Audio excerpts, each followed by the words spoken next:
Welcome to the Material Retail Dumps podcast. If you've listened to us before, thanks so much for coming back. If it's your first time listening, welcome. Material Retail Dumps is a short form podcast with brief but valuable content for independent retailers. As business owners, we don't have time for a 30-minute lesson with a ton of banter, so we get straight to the meat of the topic and aim to give you actionable information that will help you optimize your retail operation and make more money every day. Welcome to Material Retail Dumps, episode 21. This is the first episode in a two-episode series. This episode is going to be about ways to leverage your physical store to benefit your e-commerce business. And the next episode in this series is going to be about ways to leverage your e-commerce business to benefit your physical store. So let's jump right in. As a brick and mortar retailer, you have a ton of benefits that work to your advantage when comparing yourself to someone who just has a website. You already have a store, you have inventory, you have employees, you have customers. Those are all things that if you were starting e-commerce from scratch, you would have to build from scratch. So let's talk about all those things and see how they can help you. So first, you have a physical store. Well, this one's easy. That just means you have, a place to work, a place to house your inventory, a place to pack your orders, and you don't have to pay for any office space. You don't have to do it out of your house. You have that store. Maybe you have a little back room, or maybe you just do it on the sales floor. That's simple, but definitely taken for granted. The next thing I want to talk about is inventory. This is by far the most important. So as a part of doing business, you undoubtedly buy merchandise. And you probably buy merchandise on a regular basis. Maybe it's every week, maybe it's every month, but you're always getting new styles into your store. You always have new items for your customers to choose from.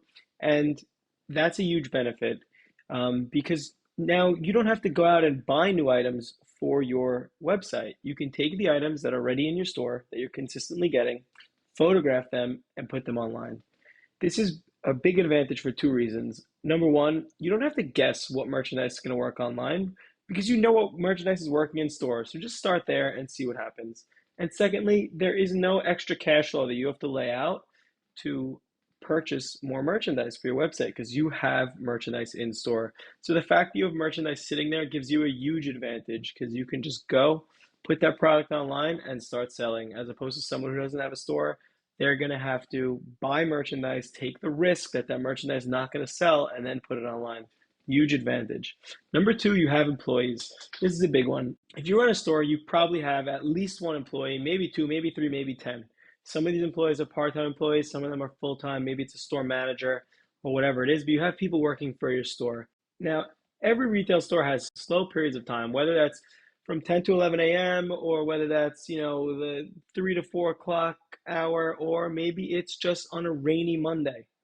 But at the end of the day, there are times where employees are not necessarily working, or they're just not being as productive as they can. Yes, there's always things to do on a sales floor. You can always sweep the floor.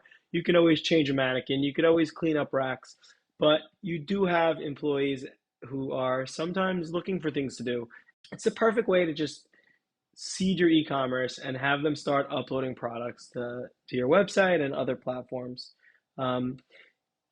This is, again, a huge advantage versus someone who does not have a store because they might have to hire someone to put up the product, maybe photograph the product, maybe do some social media to drive some people to your website. But you already have those employees. So what I'd say there is maybe just make a little incentive to get them excited about it and then give it to them as their job. Say, hey, employee number one, I know Mondays are super slow, so I'd love it if you used Monday to get 20 products on our website every Monday.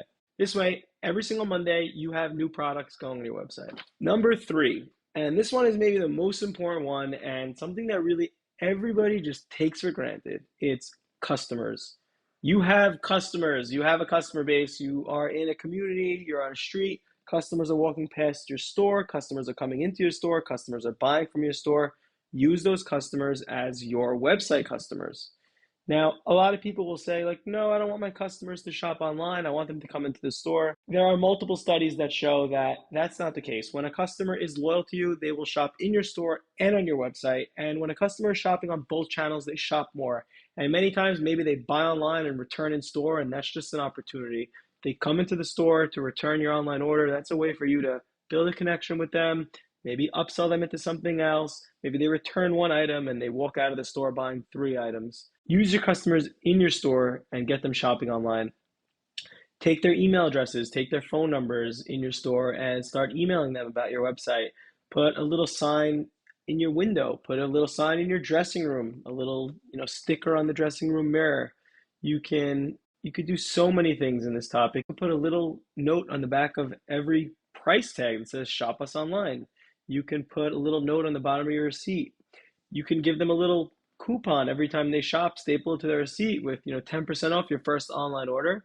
At the end of the day, it's going to be a huge advantage for someone who has to go out there and build their own customer base from scratch. Because guess what? You already have your customer base.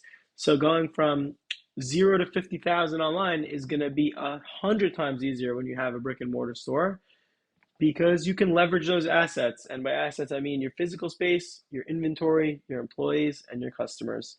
Well, that's it. I'm looking forward to the next episode where we'll talk about the opposite way, how you can use your website to help your physical store. Have a great day.